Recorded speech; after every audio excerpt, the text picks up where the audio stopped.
Hi, my name is Betsy Webb. I'm the superintendent of the Bangor School Department, and today I have with me Stephen Van Enestein, the athletic director at Bangor High School. Hello. Great time to meet. Yeah, exactly. Very exciting news happened at the end of the school year, and we want to make sure that the community is aware that the baseball team won the state Class A championship. Yep. And this marked a very special accomplishment for Bangor High School athletics. Could you share with the community? Love to. It was great that baseball won their third title in a row, but more importantly, it ended up being the 100 championship in Class A that the school's earned. And it's a tremendous boost to our program, but it really follows the mission of the school department. I mean, if you look at it, this really embodies the pursuit of excellence in everything we do. Absolutely. Really. And it's been over time, so it's been decades of this excellence with a lot of people that's built this in. It's been an honor and privilege, obviously, to be part of this ride. It's been great. How many state championships have occurred under your leadership? As athletic director, I've been here for 66. 66. And as a Amazing. student, as a coach and a teacher, I've been here for 84. 84 Out of of 100. Wow. Which tells you I've been here a while. We won't ask that. So, are you aware of other high schools in the state that have accomplished this? I've reached out to a good friend that Lewiston is the most successful high school besides us. And I reached out, he's a good friend. Jason Fuller reported to me last week that they have 84. So in comparison, there's 16 championships behind us. The most I've ever won in a year is 4. The most we've ever won in a year is 6. He clearly says, and says openly, that we are the model, and everyone tries to be what we are. I mean, so we're the high school with the most Class A state championships. And I know that you take great pride in aligning the athletics to our academic mission, and that you have done things that are really different than any other high school, where you've asked athletes to commit to make the honor roll. I know you have tracked achievement of teams for decades. Correct. I know you have looked at, if you ask them, will they accomplish it? And then in comparison to the rest of the schools in the state. Share some of those facts. They're just amazing. What was interesting when they did the study that Dr. Cobb did, Sports Done Right. Mm-hmm. When I talked with John Wolfgram, he reported that 39% of the kids in the state made the honor roll in athletics. And we are now trying to make 60%. We are over 50%. We're trying to make 60%. He honestly couldn't believe us. But when we told him what we did, we asked the kids to do it. And this year, when I've asked the kids, 100% of the kids, when we asked them to do it, fill out the form willingly. Mm-hmm. To fill it out. When no one says no, and they try. So what's neat about it, I think we found out that the fact that we've asked and we're measuring, and we've always said what measures gets done. So during the course of the year, we'll tease kids, but I will say to the soccer team, the cross country team, you better get going because the other kids are doing great, and they have a great time with it. But it's really worked well with two things. You wanted 95% attendance minimum. The fact that we've asked them to do that in their grades by flipping, trying to have kids be eligible.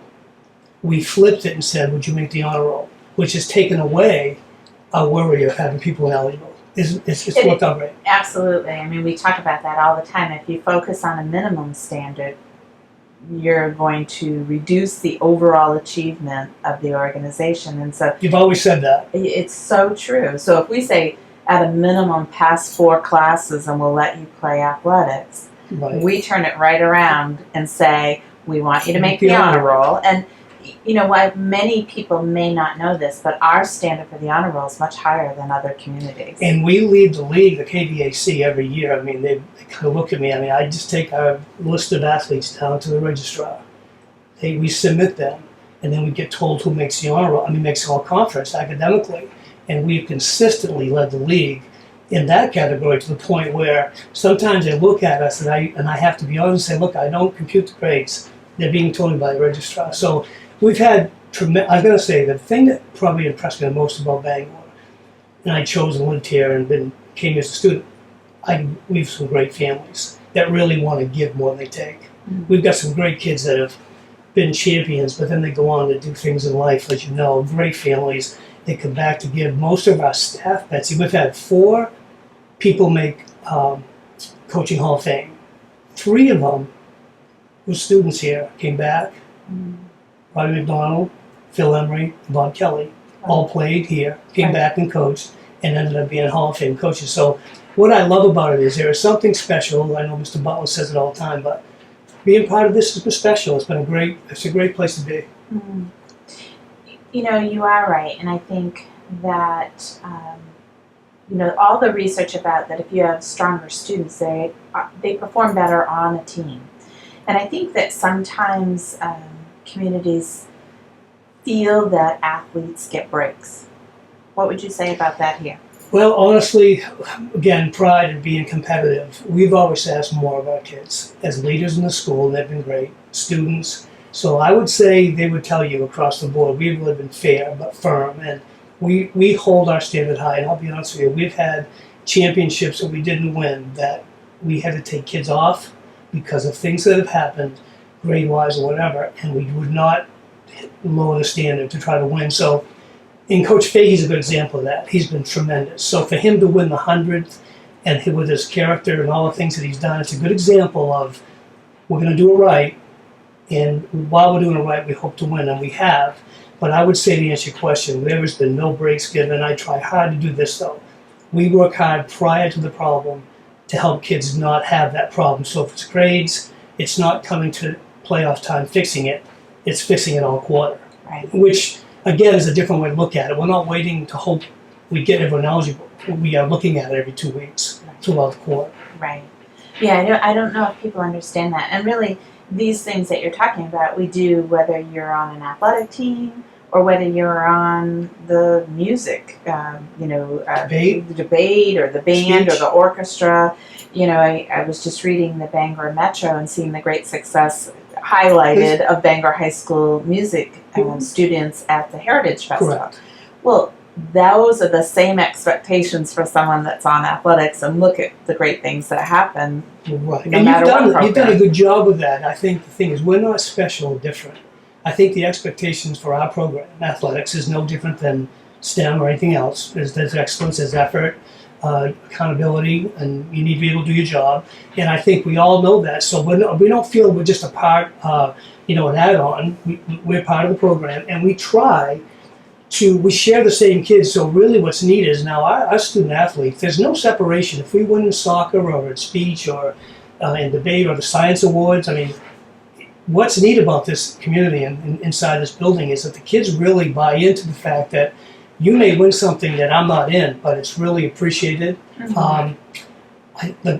Another point, the girls, females, we worked hard to bring this up. And so now that we're getting championships for the girls soccer, and we worked hard to do this over the years, and we finally have crested, and I think now there's an integral part of the championship scene, which we needed to have, and it's really helped their leadership ability, which we love that. But it all goes back to my coaches. We're a family. We care about each other. We enjoy being around each other, which is huge. But expectations and being competitive, I don't think you can do this job without being that. And so I'll take my lead from you or whoever has been in your seat, but you especially. I'll give a short story. We have won 2 this year, but our standard's 5 because we've just achieved it. And that says it all to me. I mean, I think you probably won 2, but we know we've won 5, so there's work to be done. Right. You're always reaching higher. Always reaching higher. Yeah. And so, do you have a personal goal? Well, it's funny. When I made a comment years ago that I was going to leave when I filled the wall because I never thought we would. So now we've filled the wall we moved over to. We're now we've got filling 100. another wall. So we've got 100. I think the thing now I look at is this. I enjoy it enough so that, like you, I don't want to put a number on it. No more than wanting to reach 100, I knew. But now that that's done, and we'll put that banner up with a gold band around it to signify the 100, I think now we got to start a whole new thing. So it's almost like you win the championship and you're happy. But the minute you win it, like a Tom Brady, the minute you win it and you're happy for that brief moment, I'm already working on the next ones. So I guess looking ahead, if you could look ahead 5 years, you'd like to average 2 or 3, so it would put us that further ahead with it. And again, it's not the winning. You know what's great? Seeing the kids achieve something hard. Right. And I love the fact that when something's difficult to do and you do it well for a long time, then you haven't got to say anything about it because other people do. Right. So more people talk about us than we do about ourselves. Yeah. That's great. Well, thank you for all of that and the leadership that you've provided, and we couldn't be prouder of all of our students, but it's really nice to have the recognition in so many different ways, whether it is STEM Academy or the Heritage Music Festival, and now 100 state athletic championships. Congratulations. Thank you very much. Thank you.